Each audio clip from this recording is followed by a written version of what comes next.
Banyak orang berpikir, oh Allah menciptakan langit dan Allah menciptakan bumi. Langit yang itu. Langit yang mana?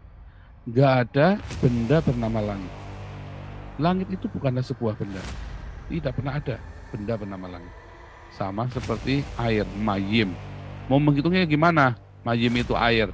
Satu gelas, satu tetes, yang bisa dihitung satuannya. Tapi mayimnya sendiri nggak bisa dihitung. Ya, artinya ada tiga langit di situ. Ada langit pertama, langit kedua, dan langit ketiga. Dari Misamayim, dari heavens, dibuang ke Haaretz, dibanting ya. Nah ini Yesaya 14:12, yaitu ini kata Lucifer ini adalah terjemahan yang salah ya. Yang benar adalah Hillel. Hillel. Kalau ada Hillel ben Syakar, ini harusnya nggak boleh diterjemahkan. Ini kan berarti anaknya. Tapi sebelumnya tolong semuanya di subscribe dulu ya YouTube-nya dan di like dulu ya. Selalu ingatkan untuk subscribe dan selalu di like.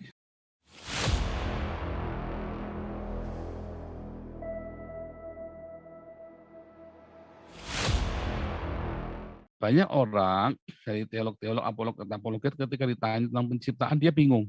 7 hari selesai, bingung. Ada manusia gua, bingung. Dinosaurus, bingung, nggak bisa jawab karena dia tidak membaca dengan cara orang Yahudi membaca. Ya, tapi dia membacanya 7 hari. 7 hari pemikirannya adalah hari menurut budaya Anda, budaya dari Helenis. Nah, sekarang kita mau belajar. Saya akan bagikan sedikit ya. Inilah penciptaan berdasarkan Kejadian 1. Ya, banyak orang kemudian takut untuk membicarakan antara penciptaan dengan sains. Mereka selalu menghindar, apalagi ditanya tentang dinosaurus, ditanya dengan segala macam, mereka selalu menghindar. Saya akan memberikan secara ringkas saja, ya. Jadi ada 7 hari, di hari ke-7 Allah berhenti dan memberkati. Kata istirahat itu bukan orang kecapean ya, kata the rest itu dikatakan dia berhenti lalu memberkati. Tapi bukan kecapean, oh bukan ya. Anak kecapean menciptakan, enggak begitu ya.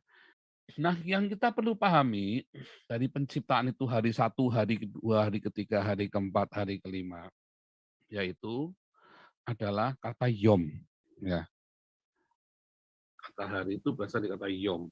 Ya, kata kuncinya dari yom. Begitu yom, itu akan menjawab hampir semua pertanyaan-pertanyaan Anda. Pemahaman kata yom itu.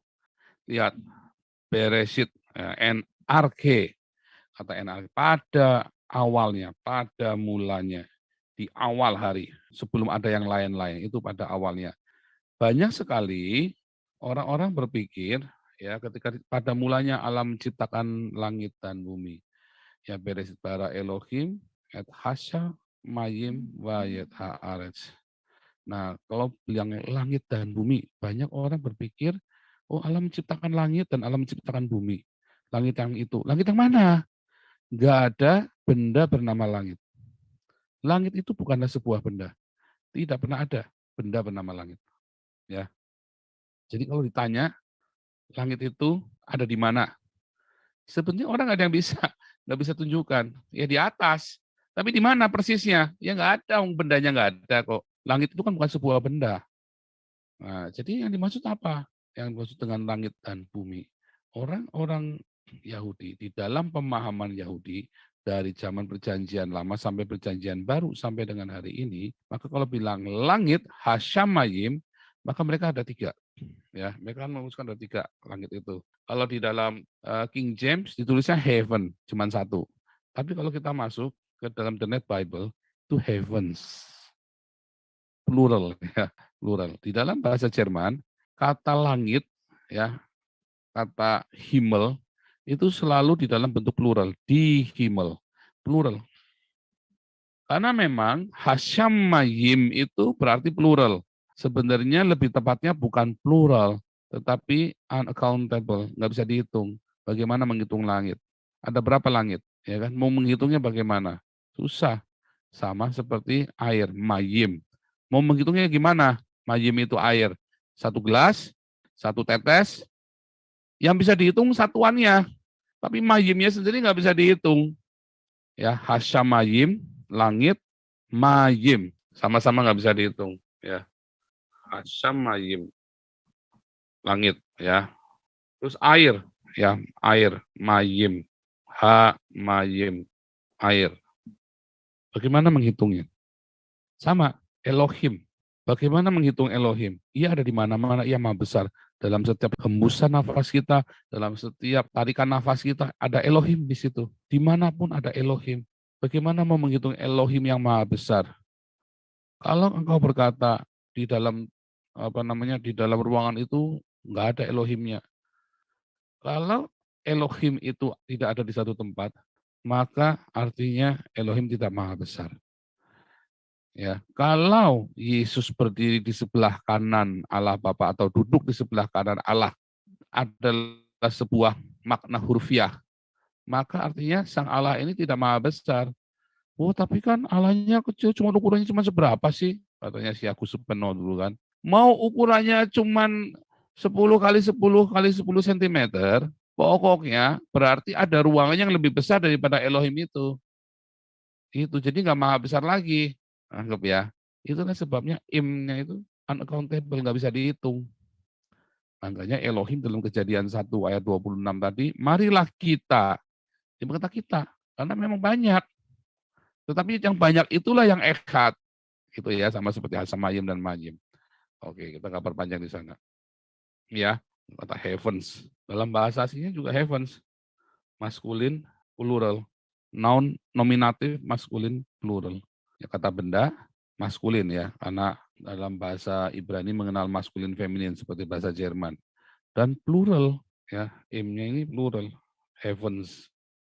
Dalam bahasa aslinya memang seperti itu. Nah, jadi di dalam ELB 71, Alkitab yang salah satu Alkitab elektronik terjemahan paling tua dalam bahasa Jerman, German Elberfelder, ya, sama ditulis im Anfang, schuf Gott die Himmel.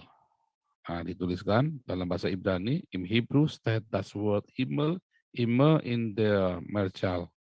Gitu ya, plural, jamak. Mehrzahl itu plural. Ya. Jadi jelas, itu jamak. Tuh, jadi langit ada banyak dong. Nah, kita lihat. Kalau Anda buka dalam 2 Korintus 12 ayat 2, Paulus itu diangkat ke langit yang ketiga, ke Uranon yang ketiga. Ya, artinya ada 3 langit di situ. Ada langit pertama, langit kedua, dan langit ketiga.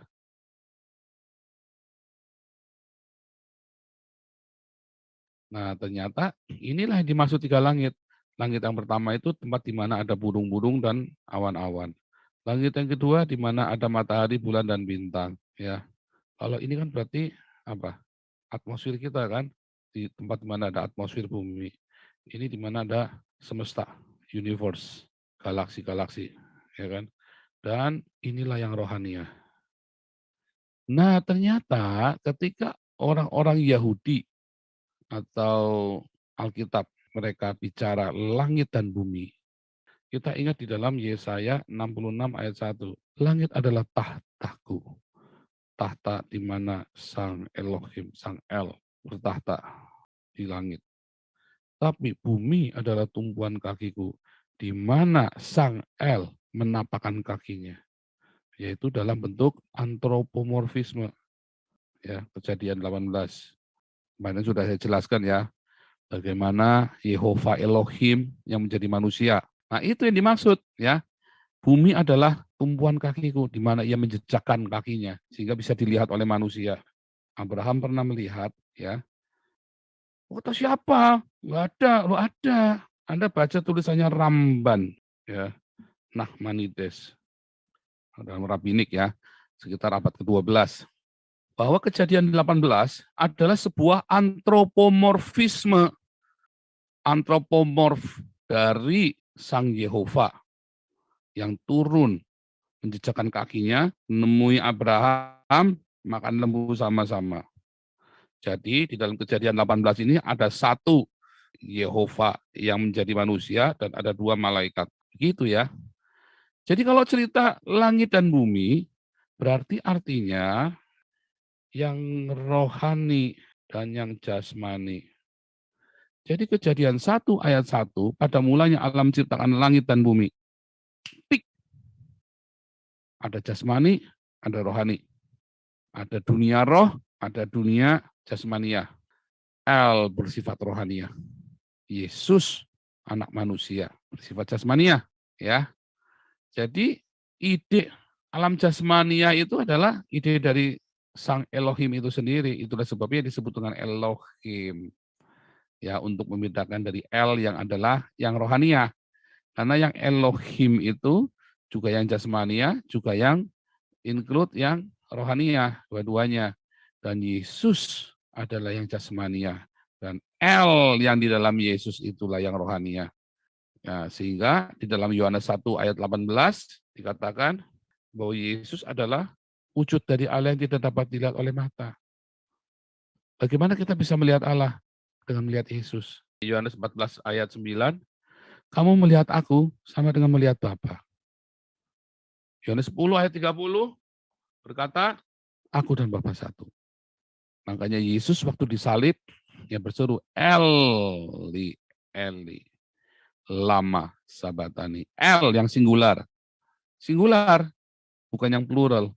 Yang singular, yaitu yang menunjukkan merujuk kepada roh. Karena itulah cara logika orang Yahudi yang berbeda dengan logika Helenis. Ya, artinya El itu menunjukkan kepada yang ruah. Kalau begitu Elohim, maka dia bisa jasmani dan rohani.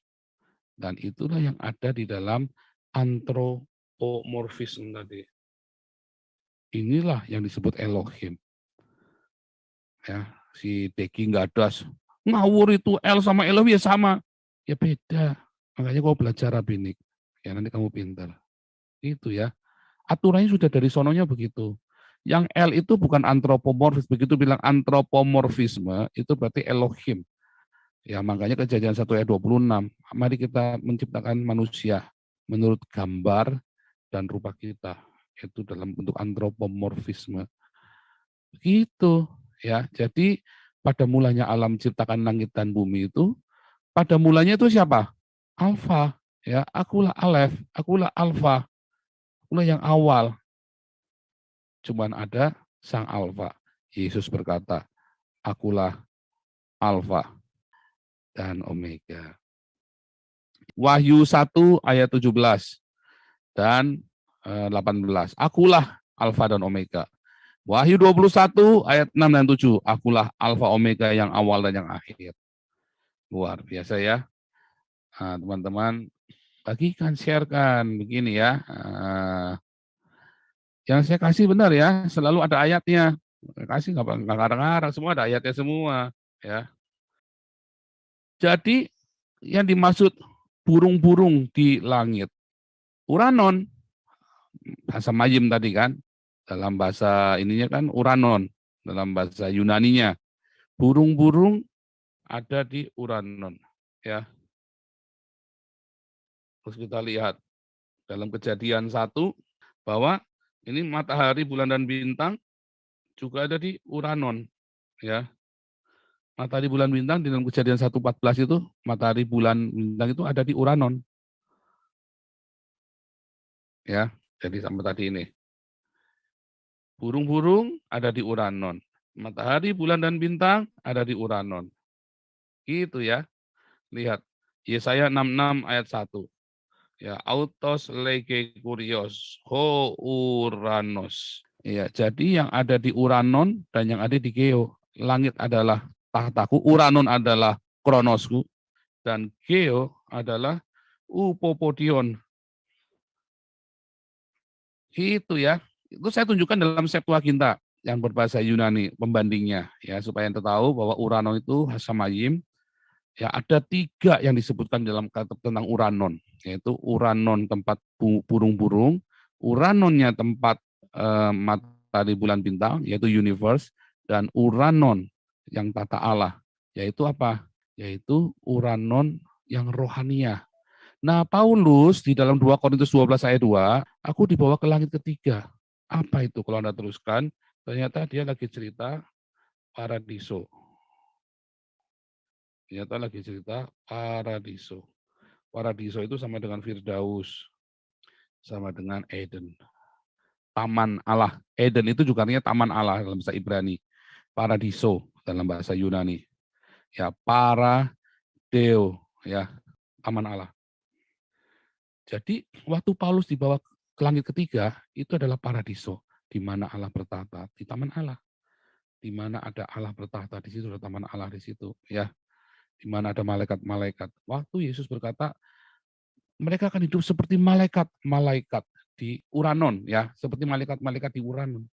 Nah, Uranon yang mana? Uranon yang paradiso, begitu ya. Di mana ada para malaikat di sana. Lihat di Efesus 6 ayat 12. Nah, ini ada pengecualian.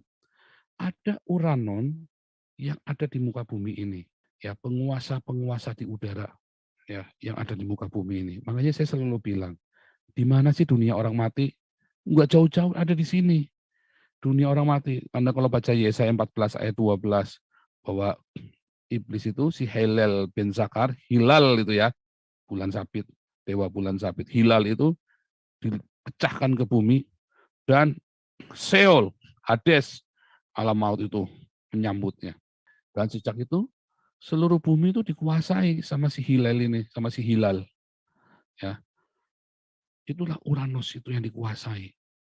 Makanya seluruh atmosfer ini disebutkan nanti dalam Kejadian 1 ayat 2. Wa ha'aretz khayatah tohu wa bohu wa kosek alpanetekum. Dan bumi menjadi tidak berbentuk dan kosong karena hilal, ya, si hilal yang ditunggu-tunggu orang Islam setiap Ramadan itu dipecahkan ke bumi dan dunia orang mati menyambutnya, Sheol atau Hades. Dan seluruh atmosfer bumi ini, Uranus ini dikuasai oleh hilal. Mungkin kalau saya bilang atmosfer itu nanti Anda jadi salah paham. Seluruh alam jasmania, lebih tepatnya. Seluruh Uranus di alam jasmania. Alam rohani tingkat jasmani. Tingkat yang jasmania. Artinya alam rohani yang di tempat para iblis itu berada. Dibuang ke Haaretz. Makanya Kejadian 3, ya, manusia itu diciptakan untuk mengambil kekuasaan atas alam jasmania. Kita manusia diberi tugas untuk mengambil alih alam jasmania ini, Haaretz ini. Penuhilah bumi. Ya, disuruh penuhi bumi untuk ambil alih. Nah, makanya kemudian iblis berusaha menjatuhkan manusia. Ya, Kain lah yang kemudian dia dikuasai oleh hawa nafsu. Ya. Sebetulnya istilahnya ini kan bahasa Arab, ini salah ini ya, hawa nafsu ini ngarang ini. Itu disebut dengan lust ya, atau SARS ya, atau tesuka dalam bahasanya. Tesuka itu adalah pemberian Tuhan yang kudus. Tetapi kalau kita dikuasai tesuka, seperti Kejadian 4 ayat 7, hai Kain, kau harus berkuasa atas tesukamu. Kalau tidak, dosa mengikuti. Begitu kita tidak bisa kuasai tesuka kita, jatuhlah manusia dalam dosa. Nah, poligami misalnya. Poligami itulah awal dari tesuka. Diawali dari orang tidak bisa menguasai tesukanya dia. Makanya poligami itu selalu menghasilkan hal-hal yang buruk. Ya, Hagar, misalnya kan, Ismail. Ya kan? Kenapa sih orang pengen poligami? Ya, karena berpikirnya kan sudah jorok dulu. Makanya saya bilang cabul itu. Kenapa? Nggak mungkin orang poligami, kalau dia nggak cabul, dia pasti datanginnya yang 80 tahun, nenek-nenek 80 tahun. Karena dia pengen uh, makanya dia datangnya yang muda-muda, anak 6 tahun kalau perlu. Tapi kalau dia memang nggak cabul, maka dia ambilnya 80 tahun. Gitu ya. Oke, lanjut ya. Ya, yang Yesaya 14 ayat 12 tadi ya. Dari Mishamayim, dari heavens, dibuang ke Haaretz, dibanting ya. Nah, ini Yesaya 14 ayat 12. Yaitu, ini kata Lucifer ini adalah terjemahan yang salah ya. Yang benar adalah Hilal. Hilal. Kalau ada Hilal bin Syakar, ini harusnya nggak boleh diterjemahkan. Ini kan berarti anaknya. Hilal bin Syakar. Hilal anaknya si Syakar. Gitu. Jadi nggak boleh diterjemahkan. Jadi salah, ini terjemahan yang salah ini Lucifer ini dari Vulgata, salah ya. Yang benar nggak boleh diterjemahkan. Helel ya Helel ben Syakar. Gitu ya. Dituliskan di situ Helel ben Syakar. Atau nama lainnya. Nama lainnya Helel ben Syakar. Heosphoros proi. Ya. Heosphoros. nama lainnya. Itu ada mitologi Yunani, Hierosporos. Ceritanya sama persis, Hierosporos. Gitu ya, Dewa Hierosporos. Jadi waha arets hayatah tohu wabohu we kosek alpanet tahum. Nah, dunia itu menjadi kacau balau. Alam jasmania itu. Jadi dari alam yang semua indah, Tuhan menciptakan langit dan bumi yang jasmani dan yang rohani itu indah. Tiba-tiba dibuang, buar si Helen. Helen ini kan tadinya di alam jasmania. Dari alam jasmania, dia mau naik. Dia bilang, aku mau naik ke tahta Allah. Jadi dia dari bawah, dia mau naik. Belum sampai ke tahta Allah, dibanting ke bawah. Gitu ya. Dari mana? Di Uranus itu. Belum sampai Uranon yang tahta Allah. Belum nyampe. Ini kan ada 3 level Uranon. Inilah paradiso. Ya kan, ini kan universe. Ya ini kan alam jasmaniah nih. Dan ini adalah Uranonnya kita. Nah, si Helel Ben Syakar itu baru nyampe sini. Yang disebut peperangan di Uranon, di dalam Wahyu 12 ayat 7, maka ada peperangan di sorga, bukan di paradiso. Itulah pemahamannya itu. Ternyata waktu Wahyu 12 ayat 7, ini ada di Uranon ini, bukan di paradiso. Nggak bisa, paradiso adalah tempat yang kudus, nggak bisa ada peperangan di sana, tidak bisa ada dosa. Bahkan ular pun tidak bisa berdosa. Ular pun waktu di Eden nggak bisa bohong. Nggak bisa bohong. Dan itu yang terjadi. Jadi ada di sini, perangnya di sini. Wahyu 12 ayat 7, saya kasih ayatnya ya. Wahyu 12 ayat 7. Ada peperangan di sorga. Inilah Uranon. Ada Uranon 1, ada Uranon 2. Ini Uranon yang ketiga. Tadi ya, di awal tadi. Jadi bukan di paradiso ada perang, nggak bisa. Itu taman Allah semuanya ada damai sejahtera, damai aman semua. Tapi ada Uranon yang ini. Makanya Efesus 6 ayat 12 tadi, ya, bahwa musuh kita adalah penguasa di Uranon ini. Uranon 1 dan 2. Itulah musuh kita. Gitu ya.